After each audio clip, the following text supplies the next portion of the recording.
call of the Hogs can be heard all the way to San Francisco. You're listening to Pod at the Palace with Curtis Wilkerson on Inside Arkansas.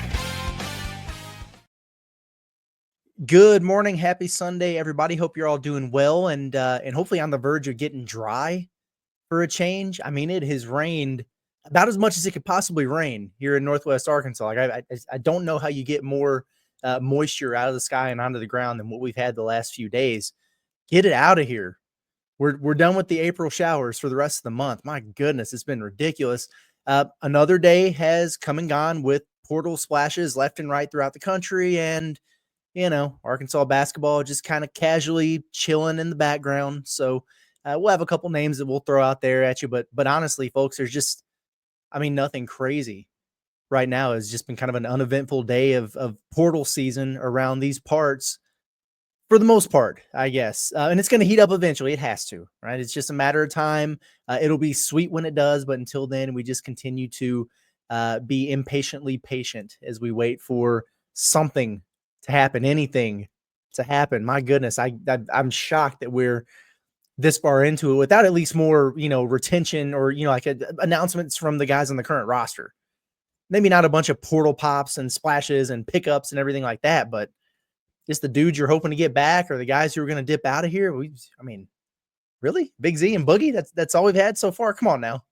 Whatever. Anyway, I spent my night, like probably most of you did, watching these Final Four games, and it's really hard not to get super fired up and just caught up in maybe what that experience would be like if and when Arkansas finally gets back there one day. They've come close the last several years, but one day they're going to get over that hump. I can't wait for it. I'm here for it. I get chills thinking about being down there covering it. The scenes were awesome down there at the Alamo Dome. First of all, great place to do it. As it turns out, that's so much better than some huge NFL stadium that's half full, in my opinion. It would just look great in there. Incredible basketball too. And really, you had 4 elite teams that absolutely belong to be there.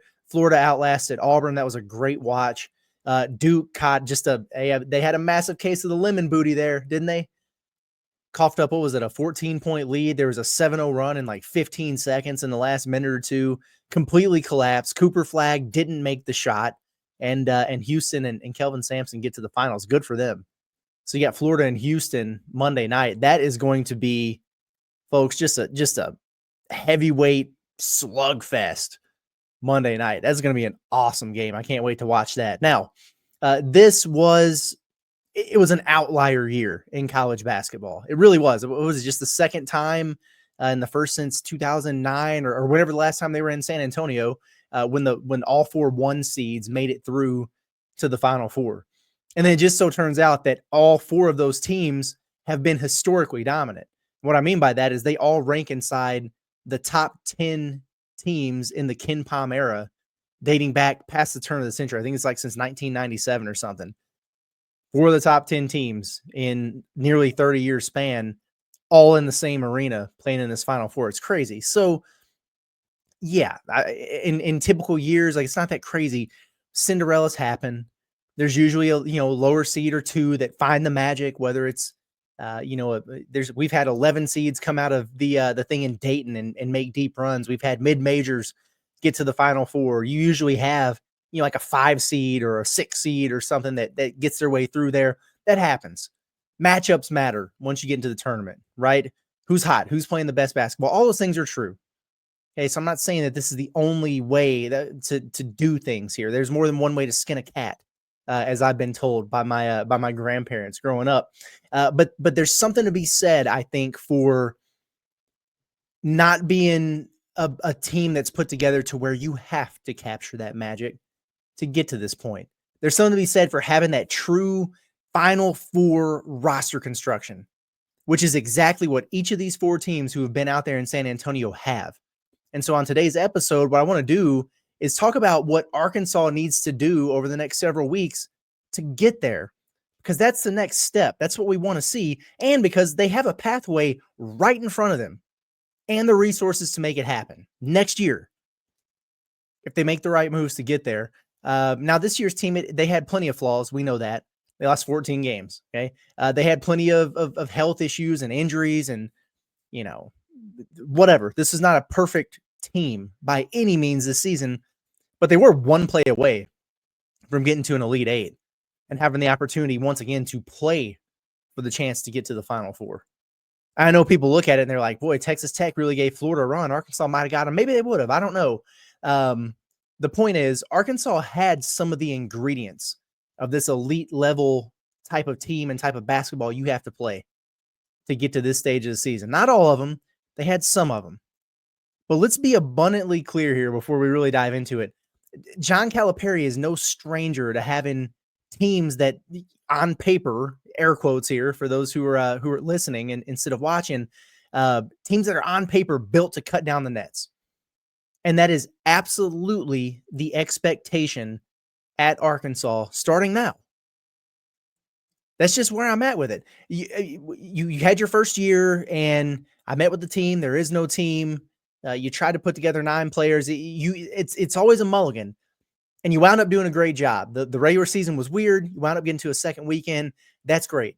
But the reason why Arkansas went out and got John Calipari is because they were trying to level up and take the next step from where Eric Musselman took the program, which was the second weekend 3 years in a row.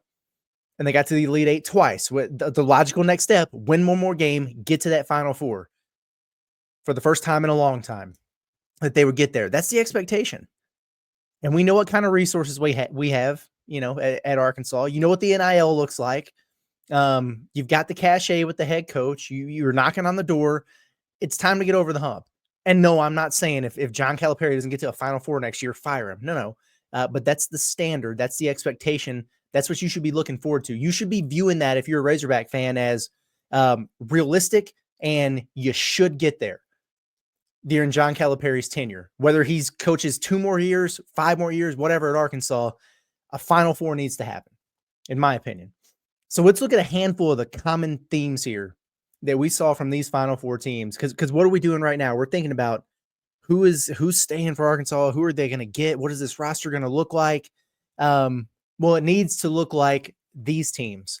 Okay. And they're built differently. They have different strengths. They do different things, right?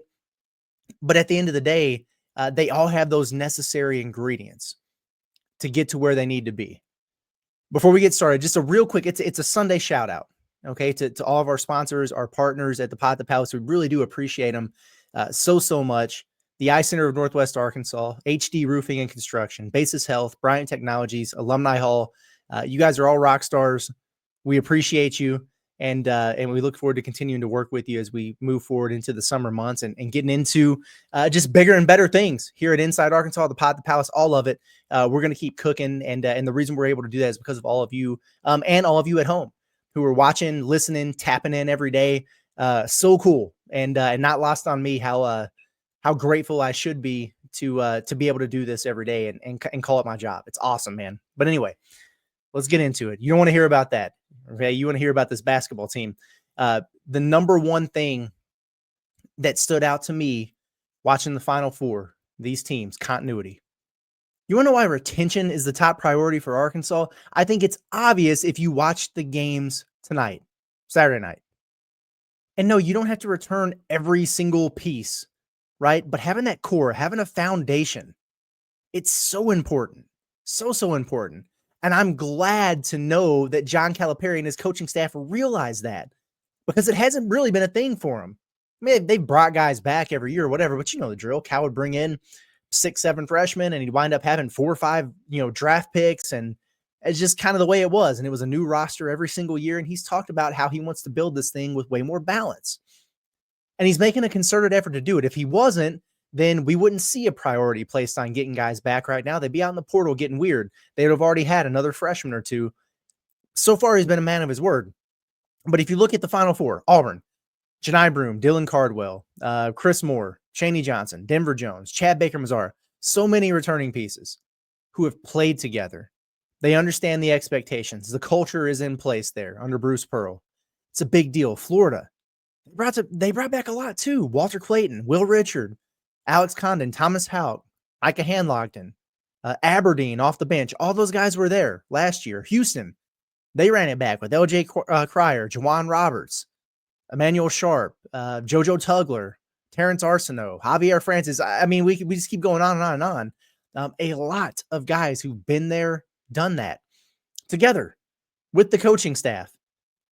And even Duke, and Duke is kind of the exception to the rule here for a lot of these things. We'll talk about it, but they even had returning pieces off of last year's team who were back, who were very, very important contributors. Tyrese Proctor, Caleb Foster. So there were some, not as much as the others, but you got to have some of those guys. I just think it's really important, and something that Arkansas has really not had much of the last several years. Like, it didn't matter to us, the retention thing. I mean, usually it was just Devo and a big man. It was Devo and Kamani, or it was Devo and Mackay and Jalen Graham, or whatever. That's not good enough, right? And you still have 5 players here who are making decisions: DJ Wagner, Adu Thero, Trevor Brazile, Carter Knox, Billy Richmond. I just think it's an absolute must that the Razorbacks return a minimum of 3. But dadgummit, if you can bring back 4 or 5, do it. Do it. They're all really good players, and they get better. And that stuff really shows in crunch time games like this. We call Duke the exception to the rule as the team. They got more freshmen. They don't have as much continuity returning. They're also the team that just blew the 14-point lead in the Final Four down the stretch and couldn't get the ball in bounds, made some boneheaded plays there at the end. And Houston, the veteran team with all those returning pieces, came back and put it on them at the end. So I'm just saying, right? And obviously, first-year coach at a program in Cal, he didn't have an opportunity to have that this year. Now, he did bring some guys over from Kentucky. That helped, but there was a lot of newness factor there for DJ and Adu and Z as well. But this year's a little bit different. They got the opportunity. The next thing that stands out to me, old guards. Old guards. Experienced backcourts, they tend to go further in March. This is not a new phenomenon here. And doesn't mean you can't have super freshmen. You can, and you should.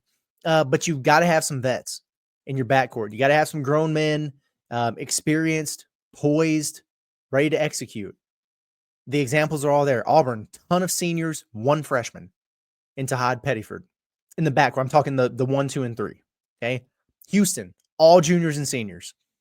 Florida, an all-senior backcourt starting with the main rotation guy, Aberdeen. He's a junior who's been there. Duke started 3 freshmen, but only 1 Con Knippel in the backcourt, a lottery pick. Okay, so you picking up what I'm putting down here. And, that was alongside Proctor, who was a junior, Sion James, who was a senior. There are 2 off the bench, in fairness. One was a sophomore in Foster, and then Isaiah Evans, the other one was a freshman. So a little bit younger in the backcourt. And again, they're the ones that choked there today. So as I look at Arkansas, moving forward to next year, I'd love me some Darius Acuff. I love me some Malik Thomas. What's going to be around them to give you comfort? Carter Knox and Billy Richmond, great. Heck yeah, I sure hope so. That's super, super important. Sophomores, yeah, so not 4-year guys or whatever, but doesn't it feel a little bit different with these 2 guys after this season? I mean, Carter and Billy, guys who have experienced a deep NCAA tournament run, 3 high-level, high-stress, high-tension, high-drama NCAA tournament games in March Madness. And it wasn't, playing Montana Tech or whoever in a meaningless round of 64 game. No, it was Bill Self in Kansas when you were an underdog. It was a true road game against St. John's and Rick Pitino. And then it was that Texas Tech team that was a buzzsaw in there. So these guys have been there. They've done that. This is why I've been bullish about getting DJ Wagner back. Honestly, and that 3rd year in the system guard, it means something. It just does. And if he leaves, and we talked about DJ a lot, so you don't have to spam me in the comments about, well, it's his role, and Cal's going to play him too much. He's going to start him, and he can't shoot. I know. Okay, there's things there that would have to figure out. I just think having that veteran back outweighs it. I really do. But listen, if he leaves, Arkansas just absolutely has to go out and get a veteran ball handler and a creator to come in with these young guys. You got to be able to take some pressure off of them. You got to have some experience there. Jaron Pierre out of Jacksonville State, that's the popular name that's being thrown around out there right now. I would be fine with that. He's a bucket, absolute bucket. Made over 100 threes. That's another thing that we're going to talk about. Great. If it's not him, though, maybe a guy who's played in the NCAA tournament before. And that could be another high major guy or an SEC out transfer who would be able to accept a role in the backcourt. Maybe a mid-major guy who's just in the tournament, experienced it from a different perspective. But the been there, done that factor for me, I think is really important. You got to have, it doesn't have to be all of it, but you got to have some of that in your backcourt. And let's talk about the freshmen here real quick, because that was another thing. Duke, obviously, despite the capsizing there late against Houston, they proved that you can still absolutely win at an incredibly high level in March when you're relying on freshmen. They did. They had some absolute monsters, though. We got to be fair when we look at it. Con Kneppel, a 6'7" point guard. He's going to be a lottery pick. Cooper Flagg. Some people don't like when you say generational talent, but I mean, he's certainly one of the most heralded prospects in a long, long time, right up there with the best of the best. So he's going to be the number one pick, no doubt about it. Elite draft prospect.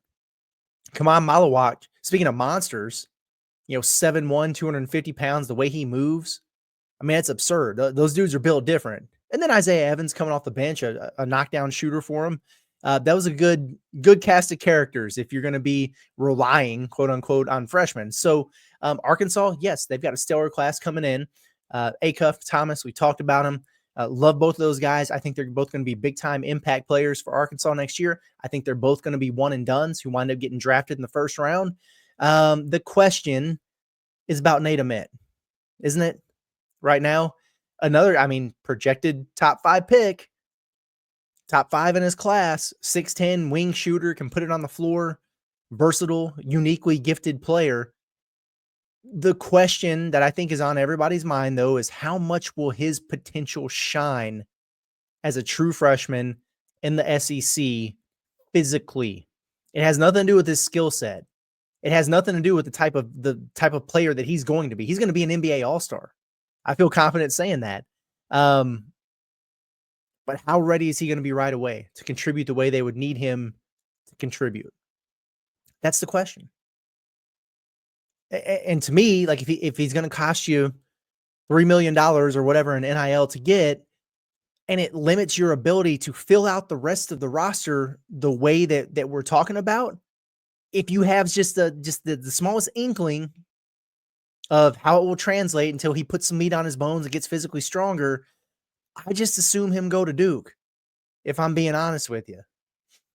Now, if Arkansas can absorb that blow, or John Tyson can to his pocketbook, or however that works, to where you can still go out and ensure that you have enough depth and have all the pieces and have all those ingredients in the pot to where it doesn't matter, and you can bring him along a little bit slower if you have to. Heck, maybe he's ready on opening night and he goes out there and drops 30 and he becomes a Trey Johnson type of impact player.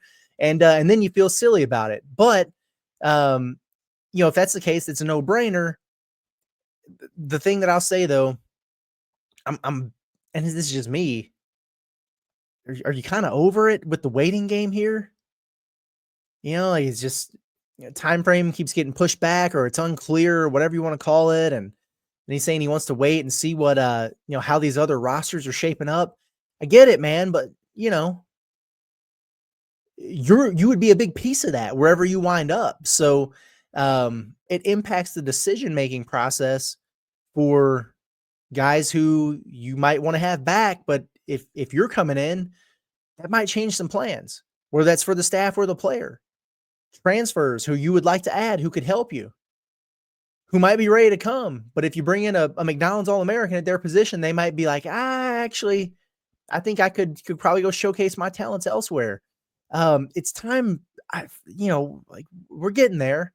I'm not trying to tell anybody what to do or how to live their life or how to make their own decisions. But from the Arkansas Razorbacks basketball standpoint, we can only say it's early for so long before it becomes time to start making moves and stop waiting around. So I'll be interested to see if we get a more firm timeline and what that's going to look like. But that's something to keep an eye on. Back to our common themes with these Final Four teams: 3-point shooting, guys. My goodness, 3-point shooting and plenty of it. Arkansas needs to improve substantially on the offensive end anyway. If you go to KenPom, all 4 of these Final Four teams were in the top 10 in the country in offensive rating. They all shot 35.8% from 3 or better, and 32.6% or more of their total points came from beyond the arc. Okay. Arkansas, on the flip side, shot 32.7% from 3 this year and only got 27.5% of its points from distance. You don't have to be a crazy high volume 3-point shooting team like Alabama if you shoot it efficiently enough. I have one or the other. Cal's team at Kentucky last year led the nation in 3-point percentage, but they were very low volume. That was fine. I mean, a lot of people were like, dude, you should shoot more of them because you're good at it. But it worked out fine. They had one of the best and most efficient and high-powered, fun, high-octane offenses in the country to work with. But when you're kind of a below-average 3-point shooting team and you're very low on the attempt standpoint, it puts you in a pickle. They got to get better there. Who were Arkansas's best shooters last year? I would argue that it was Big Z and Boogie and Nelly. Well, they're all gone now, right? They're all gone now, and this is an area that you have to improve. So, yes, Carter Knox can shoot. He was stroking it from the beginning of February through the rest of the season. He's probably going to improve. But I wouldn't call him a shooter. I call him a scorer, a bucket getter. Trevin, if he's back, he should shoot well, especially with more opportunities there. Great. Malik Thomas coming in. He shot 38.2% on over 8 attempts per 3 or per game from 3 while he was at overtime elite. How's that going to translate? You never know until guys get there. You never know. Darius Acuff didn't shoot it that great, but he is streaky. Like he's got that in him. DJ, if he's back, he is what he is out there. So my point is, with what you have coming in with your freshmen, and even if you get all of the returners back, they've got to get some snipers. You have to. Championship teams just have them, man. That's just the way it is. That's the way it works in this country. So, and I think you got to get at least 2, in my opinion, if you're serious here. This is why, and we've touched on it a lot. If DJ Wagner leaves, if he goes to the transfer portal or whatever, I think that you have to replace him with a combo guard who can run the show and take some pressure off of Acuff, but also shoot it 35% or better from deep. You got to have that. That's the easiest, most logical place to fit in an upgrade in 3-point shooting is if DJ's out. Whoever replaces that role got to be a better shooter. Duh. Pierre absolutely fits that mold, right? Several guys fit that mold. Duke Miles out of Oklahoma that's in the portal. David Coit out of Kansas that's in the portal. Here's the deal. If DJ comes back, this is a pointless discussion to have about this particular role. If he does enter the transfer portal, I'll give you a dozen names and we can pick from them when that happens, right? But you would need that. I think they also need a specialist, and that's why I've been so high on Lamar Wilkerson from the start. Both him and Pierre. Now Pierre is more of a scorer. He's a shot taker and a shot maker. Wilkerson really strokes it from 3. Both he and Pierre hit over 100 threes this season. Wilkerson at 45%, Pierre at 38%. Get a guy like that. And these are just, it's the flavor of the day in Pierre and the guy we've been talking about forever in Wilkerson. I'm not saying that those are your only 2 options out there. Abdi Bashir, who they've zoomed with, is a guy who's made over 100 threes in a season and can shoot the crap out of it. Tons of guys who fit the mold. I'm just saying somebody like that. Pierre, I wouldn't call a specialist. You bring him in, he's a go-to type of option for you.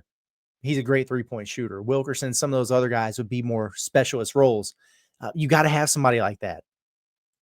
I think about Miles Kelly, right, over at Auburn as a guy that they brought in from Georgia Tech, just a straight gunner from 3, long stroker. I mean, The dude was awesome. I would love to have a guy like that. If Trevin is back, I don't think it's not a must. If he's not, then you have to get a floor spacer for your front court. Whether it's a starter or a rotation guy, whether it's at the 4 or the 5, you got to have one that can space the floor and knock down some threes. Malik Ewan is not that guy. And I don't know that there's a ton of them at the 5. I'd have to go do a little bit more research, but you got to have a floor spacer in the front court in modern college basketball at this point. Maybe your backup, if you had Trevin and then if you had your backup 5 who could, nothing crazy, but just a threat out there, a little jumper in him. Okay. What about on the defensive end? Arkansas is already pretty close there when we're talking about elite level stuff. They were 18th nationally in defensive rating this year at KenPom, and they would have been higher, honestly, if Jonas was healthy all season, because he was a difference maker in there, and he just wasn't right until the last couple of weeks of the year. So all the Final Four teams were in the top 10. Arkansas was top 20, so close.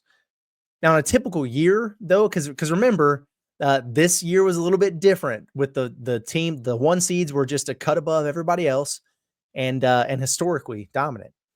Typically, where you want to be is in that top 25-ish range in both offense and defense. So you're kind of where you need to be defensively. The rim protection for Arkansas was elite. That's part of it. That's something they need to address. Malik Ewan, assuming you get him, he's a bucket in there offensively. That's great. Not a shot blocker.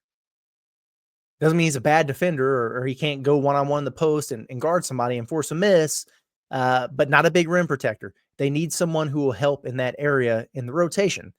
The other issue for Arkansas was getting ragdolled at times on the backboards, right? Giving up a ton of offensive rebounds. Arkansas ranked 189th nationally in offensive rebound percentage allowed. Now, in fairness, the Final Four teams weren't honestly elite in that area either, but what they all excelled at was on the offensive glass themselves, especially Florida. We learned that the hard way when Arkansas played them in Houston. Two dominant offensive rebounding teams. Arkansas ranked 232nd in offensive rebounding percentage this year, which is crazy to me when you consider how many shots they missed from 3, and because it's just far too low for a team as athletic as the Razorbacks, right? What the hell? Are you kidding me? When you got a Dude Thero and Trevin Brazil and Billy Richmond and 7'2" guy and Big Z and like all those guys out there, and you're 232nd in the country in offensive rebounding. What are we doing? That's got to get a lot better. A lot better. Malik Ewan's good for it. He inside. That's one thing he will do is get you offensive rebounds. The Trevin Brazil that played down the stretch, he's good for it. Thero, if he comes back, he was your leading offensive rebounder. Billy coming back, like you have the ingredients there, but maybe instead of adding bodies for your roster construction, it would be just a more concerted effort to crash and get those things. But let's talk about, speaking of roster construction, right? The front courts real quick. Arkansas's depth there this past season was laughable. It was non-existent. It was an issue. And right now they have nothing, zero, zilch, nada at the 5. So a lot of work to be done there. We know that Florida has that rotation of 5 to 6 forwards that are just really good, skilled, long, aggressive, physical, talented, all the above. Auburn had, National Player of the Year candidate in Janai Broome to go along with the ultimate role guys in Dylan Cardwell and Chaney Johnson. Really good front court with a star in it. Houston, uniquely built.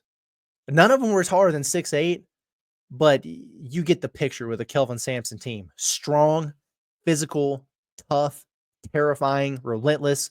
JoJo Tugler, Javier Francis, and Jawan Roberts are just 3 beasts in there. Then Duke rolls out Cooper Flagg at the 4, which is just an absolute mismatch nightmare.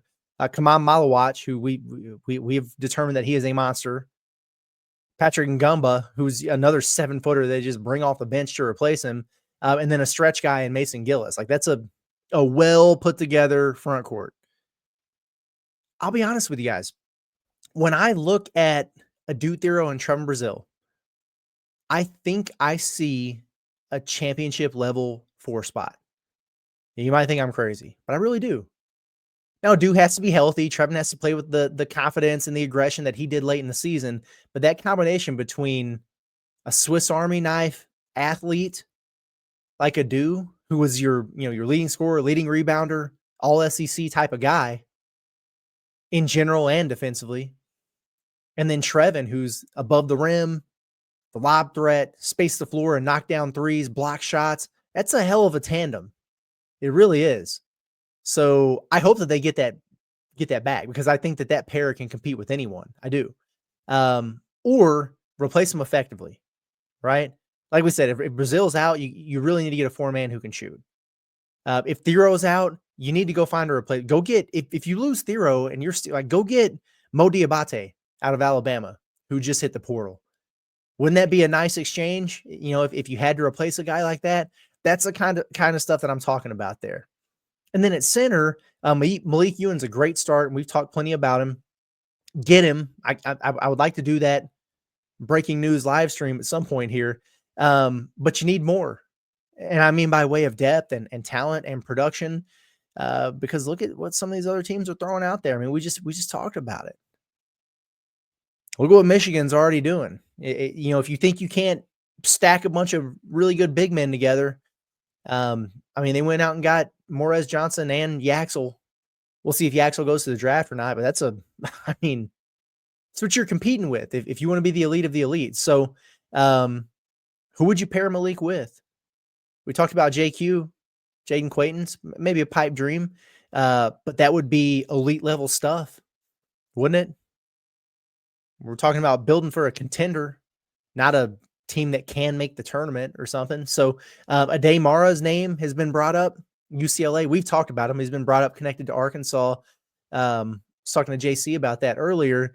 I don't know that I'm buying that one just yet, because I just really think he's going to wind up getting overpaid to be someone's starter next season. But it's the kind of stuff I'm talking about. That's the kind of duo that I'm talking about.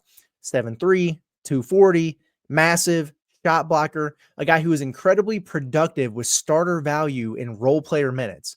Because you go look at his box score, you're like, what are we talking about here? Like, why is this guy so special? Well, it's because he's putting up those numbers in 13 minutes per game. He's highly, highly productive when he's in there. Would be interesting. I don't know if that's what he's looking for, but that would be a fun duo. That would work. Big Eddie Lampkin. Ridiculous that we're even talking about this dude. He was recruited by Mike Anderson to come to Arkansas. That's how old Eddie Lampkin is. That's how long he's been playing basketball. Entered the transfer portal. I have no clue how he has another year of eligibility. But if he does, that's the type of guy that makes a difference for you if you can get him. He was all ACC this year at Syracuse. Spent time at Colorado. He was at TCU. Lots of NCAA tournament experience. He's 6'11", 265. That's the type of size y'all want to hear about, right? A double-double machine with a crazy motor. Cool. Give me that. Samto Surreal, we talked about him a million times. If he hits the portal, go get him. Big, monster, shot blocker. Played in an NCAA tournament game now, so he's got that going for him. Nick Pringle. Started for an SEC team this past year. Played in a Final Four with Alabama. He basically won him an Elite Eight game. So that experience in the league, in the tournament, means something to me. Efton Reed. He might be a Shaqtin' the Fool candidate, but listen, this is a guy who, started his career at LSU, so he's familiar with the SEC. He was at Gonzaga on a really good team there, and he's been at Wake as a starter for them in the ACC for a couple years. That type of experience, I think, is what you need.